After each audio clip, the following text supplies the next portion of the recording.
Steve here with ICRPG behind the DM screen. Welcome to another episode. Today we will be talking about lethality in role-playing games. In other words, how easy is it for your character to die?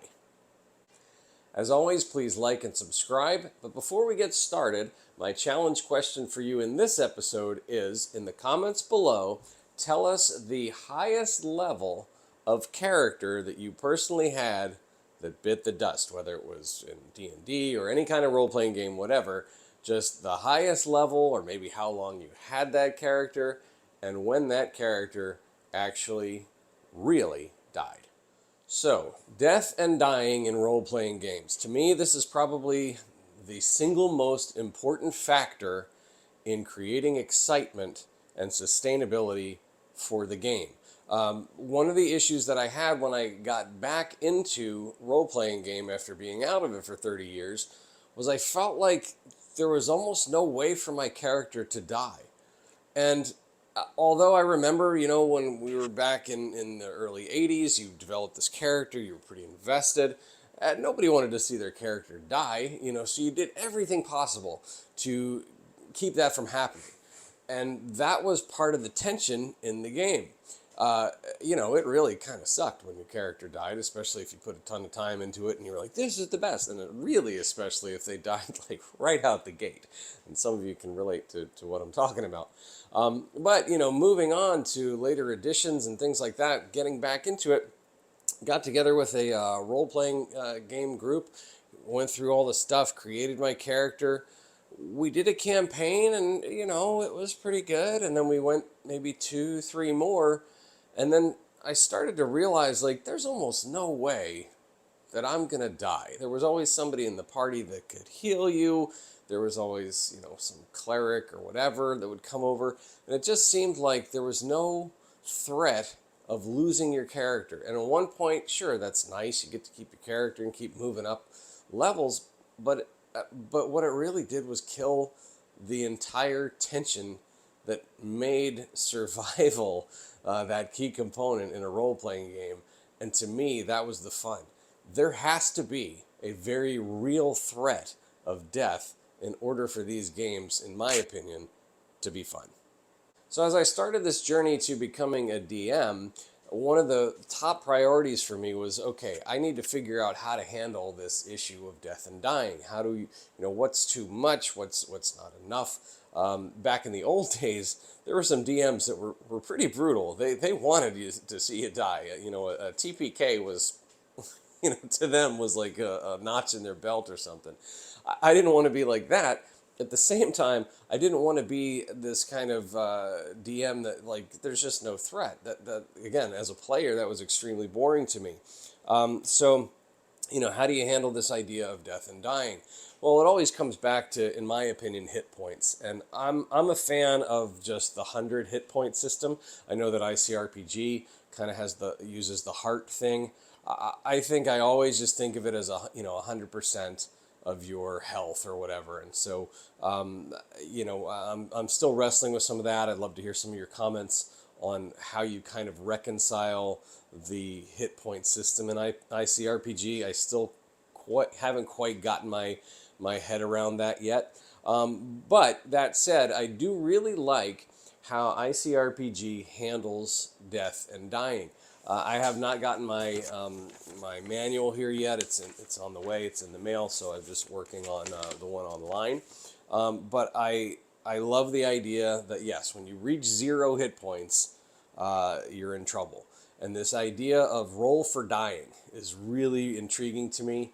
I can't wait to implement that mechanism. I love that you just roll a 4-sided die and hope you get a 4, and then the clock starts ticking.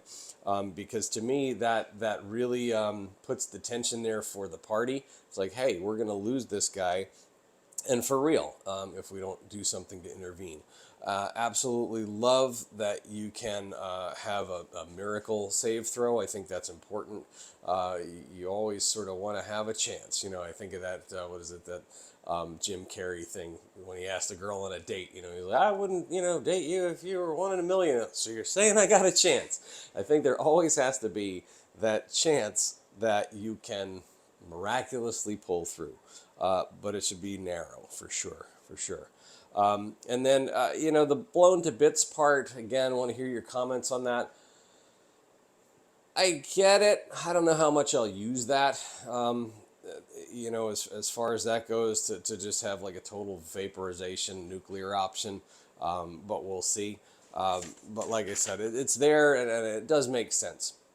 The recovery issue, that I think is really great. That you can go, hey guys, I am in trouble here. I'm going to step out of this fight and lose my turn, but take that time to heal and recover. I think that's going to need a little bit of massaging because you have to make it in such a way that character has to get to a safe place. So again, this is an open forum as far as this YouTube channel goes. So in the comments below, tell me how you address that issue. If you're in the middle of a battlefield, right, it doesn't make sense that you can just say, I'm out, I'm just going to sneak away. Is there a place to sneak away to that character can actually recover? Or are they in the middle of this melee that just keeps going and going and going? So yeah. So basically, I like the way that ICRPG handles death and dying. Now I do have one other comment regarding that, and that is what happens on game night when that character dies.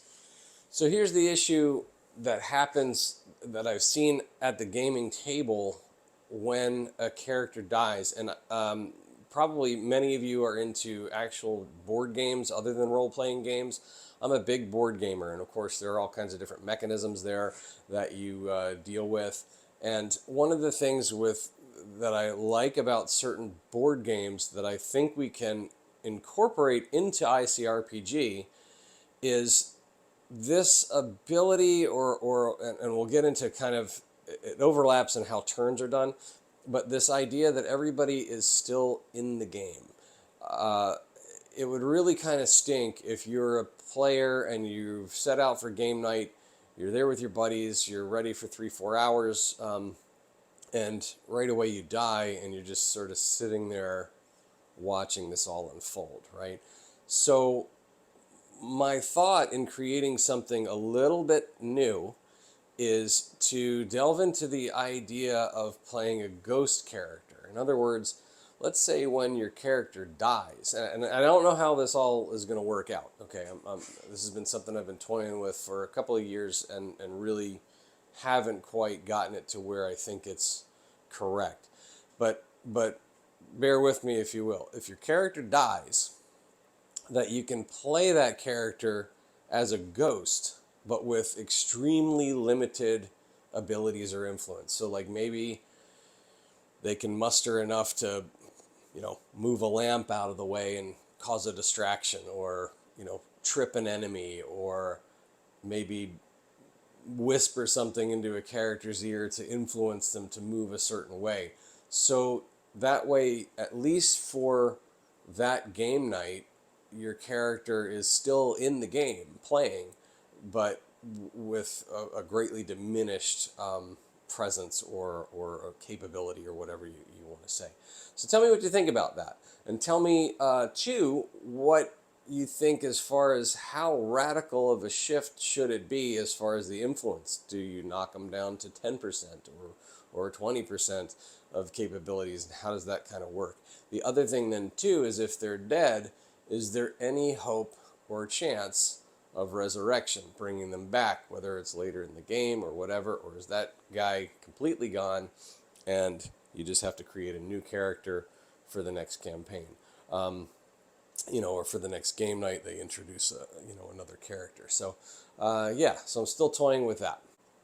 So in conclusion, I would say that ICRPG handles death and dying well. I think first and foremost, you absolutely have to have a way for characters to die for real, and that has to be a very real threat in order for the game to have any fun at all. So that's the first one. The second one is, how do we incorporate some kind of way that when a character dies, that they're not just sitting there as a bored observer for the rest of game night, or they have to go home or whatever. So anyway, thoughts and comments below. Please subscribe.